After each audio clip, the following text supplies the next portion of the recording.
आज जी आ गया बट भाई जी जनाब। स्कूल की जो बात कर रहे हैं, बल्लभगढ़ से अच्छे स्कूल किसी ने देखे हैं आज की डेट में? 10 साल पहले क्या हालत थी बल्लभगढ़ की, आज की डेट में बल्लभगढ़, पूरे बल्लभगढ़ का वो बीजेपी ने, मूलचंद शर्मा जी ने कराया। आप जाके देखिए, एक से एक रोड, एक से एक पुल। और तो फिर ये आम आदमी पार्टी वाले क्यों गए? आम आदमी पार्टी वाले क्यों? ये तो झूठ के पुलिंदे हैं, इनसे बोलने से कुछ नहीं होता, किसी के बोलने से। बाकी पब्लिक जनता से पूछो, और गूगल मैप पे या सारा पुराना वो 10 साल पहले का पूरा बल्लभगढ़ है और आज का बल्लभगढ़ देखिए। बल्लभगढ़ में बहुत विकास हुआ। आपके हिसाब से हरियाणा में इस बार क्या हो रहा है? हरियाणा में हमारे हिसाब से बीजेपी 100% आ रही है, उसमें कोई डाउट नहीं है, कुछ नहीं है। अच्छा जी जनाब, कहां से आ रहे हैं? डांडिया डांडिया खेल के आ रहे थे? डांडिया की तैयारी होने लगी। आइए आइए आइए आइए, पास आइए। जी जनाब, क्या नाम है आपका? अश्वनी। अश्वनी जी, क्या काम करते हैं सर? फाइनेंशियल एडवाइजर हूँ। फाइनेंशियल एडवाइजर हैं, बहुत बहुत शुक्रिया, थैंक यू सो मच। यहाँ पे इतना बढ़िया शो चल रहा है और आप कुछ जरूर कहना चाहेंगे। जरूर सर, बोलिए। एक तो जीडीपी की अगर बात करें, मेजरली जहाँ पे आता है, तो हरियाणा की जीडीपी जो आज से 10 साल पहले जो ग्रोथ चल रही थी, वो आज के टाइम में मिनिमम पे है।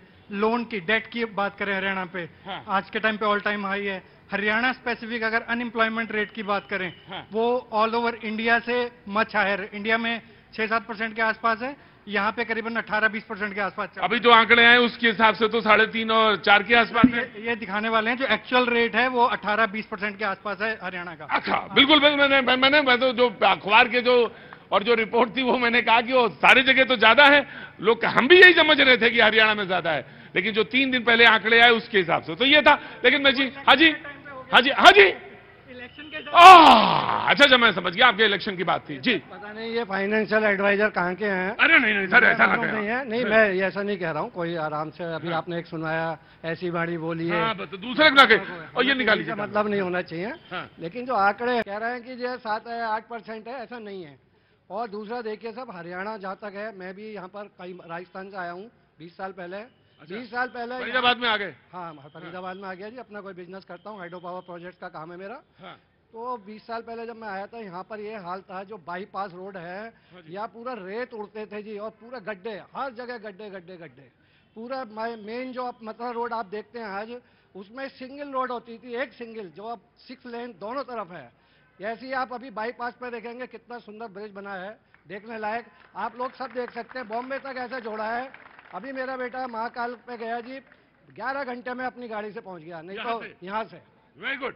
अगला 1.5 मिनट सर मैं दे दूंगा आपको, इनका खत्म कर लो, उसके बाद डिबेट ओपन हो जाएगी फिर। जय जेपी जी। नमस्कार, सर्वप्रथम मैं आपका स्वागत करता हूं। बहुत बहुत स्वागत है sir, thank you so much. हाँ जी।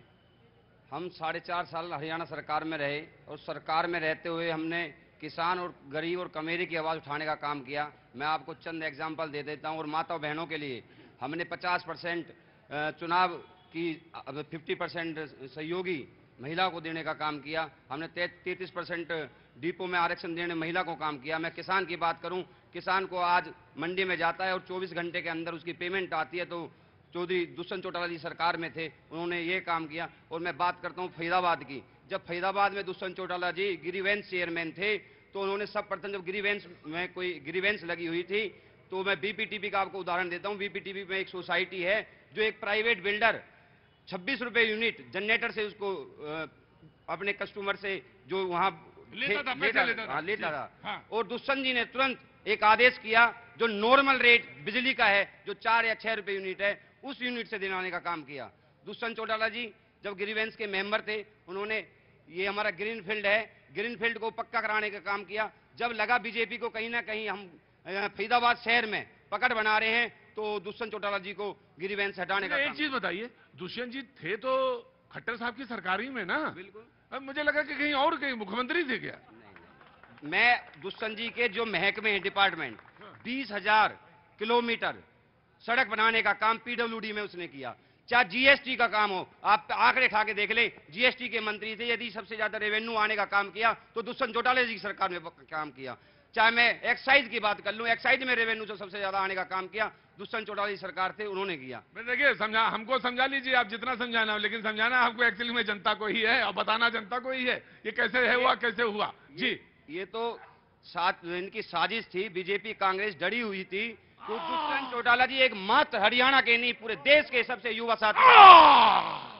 कहने लगे कांग्रेस और बीजेपी डरी हुई थी। मैं आ रहा हूं जी। प्रतीक जी देखिए जिस तरह now the debate is open जी। प्रतीक जी देखिए जिस तरह से एक दर्शक ने अभी जिक्र किया, मैं आपको बता देता हूं 10 साल कांग्रेस पार्टी की सरकार रही। आपको अच्छा तो यही वाले लगे होंगे, वो वाले तो अच्छे लगे नहीं होंगे। सुनिए, देखिए उन्होंने जो जिक्र किया मैं उस बात को पूरा कर देता हूं। 10 साल कांग्रेस पार्टी की सरकार रही, टोटल 1 लाख करोड़ का विकास काम नहीं कर पाई होगी पूरे हरियाणा के अंदर, लेकिन हमने दिल्ली वडोदरा मुंबई एक्सप्रेसवे, अकेला एक्सप्रेसवे को बनाने में 1 लाख करोड़ रुपए की लागत आई है। 1387 किलोमीटर उसकी लंबाई है। भारत का नहीं, एशिया का नहीं, पूरी दुनिया का सबसे लंबा एक्सप्रेसवे है, जिसको बनने के बाद यहां से मुंबई जो पहले 30 घंटे लगते थे मात्र 12 घंटे में पहुंचते, उन्होंने सही एग्जांपल दिया है। राइट सर, मैं छोटा छोटा करूंगा, आप याद रखिए, मैं आप ही के पास आ रहा हूं जी। मैं एक अपने काबिल भाई को एक बात याद दिलाना चाहता हूं, ये वही उसी बीजेपी सरकार के नुमाइंदे हैं। मैं 2014 में जब कांग्रेस पार्टी की सरकार थी इस देश में, प्रदेश में, हमारे आज के समय के मंत्री राजनाथ सिंह जी, स्मृति ईरानी जी, गडकरी जी, इन्होंने दिल्ली में जंतर मंतर के बाहर गैस का सिलेंडर सर पे रख के पेट्रोल डीजल की बोतल भर के प्रदर्शन किया था।